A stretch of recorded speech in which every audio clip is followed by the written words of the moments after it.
The morning everything broke apart began like any other, with sunlight pouring through cracked blinds and the sound of a cheap alarm clock buzzing too loudly for a small apartment.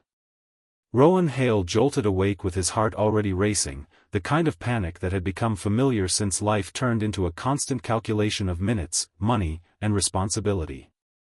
He was late. Again. His eyes snapped to the clock, and for a moment he just sat there on the edge of the bed, shoulders heavy, knowing how little room his life had left for mistakes. In the next room, his 6-year-old son was still asleep, wrapped in a blanket that had been washed so many times it felt more like memory than fabric. Rowan stood up fast, rubbing his face, whispering a promise to himself that today would be better, even though he had been saying that every day for months. Before the story continues, if you believe kindness deserves second chances, take a moment to like this video, comment your thoughts, share it with someone who needs hope and subscribe to the channel, Kindness Journal. Your support helps stories like this reach more hearts. Rowan's life had narrowed down to routines. Wake up before dawn. Make breakfast from whatever was left. Walk his son to school in the clear daylight before work. Clock in on time. Clock out late. Repeat. Ever since his wife passed away after a sudden illness 2 years earlier, the world had lost its softness.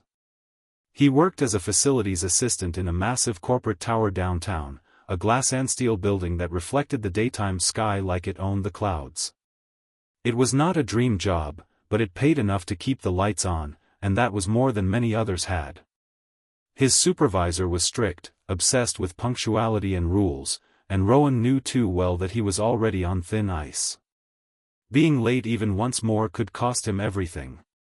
That morning, after rushing his son through breakfast and dropping him at school under a bright, ordinary sun, Rowan jogged toward the bus stop, already rehearsing excuses in his mind that he knew would not matter. The city was alive in daytime motion, cars honking, people walking briskly, storefronts opening their doors. He was just 2 blocks from the bus stop when he saw her. A woman stood near the curb, one hand gripping a streetlight pole, the other resting on her swollen belly. Her face was pale, her breathing uneven, and her eyes scanned the street like she was afraid of collapsing in front of strangers who might look away. Rowan slowed without thinking. He checked his watch, felt his stomach tighten, then looked back at the woman. Something in him refused to move on. He crossed the street, asked if she was okay, and within seconds realized she was not. She was pregnant, clearly far along, and struggling to stand. The daytime traffic rushed past, indifferent.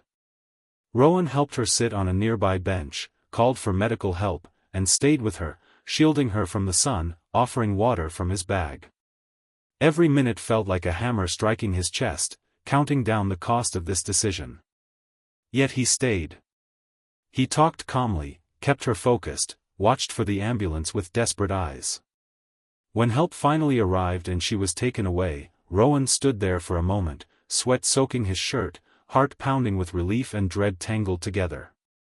He knew the truth before he even started running again. He would be late. Very late.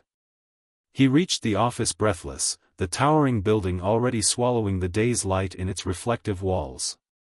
His supervisor barely let him finish explaining before cutting him off, citing company policy, previous warnings, and the importance of discipline. By noon, Rowan was escorted out with a cardboard box holding his mug, a framed photo of his son, and a folded jacket. Fired. Just like that. The daytime sun outside felt cruelly bright as he stood on the sidewalk, jobless, staring at his own reflection in the glass doors that no longer opened for him. The days that followed blurred together.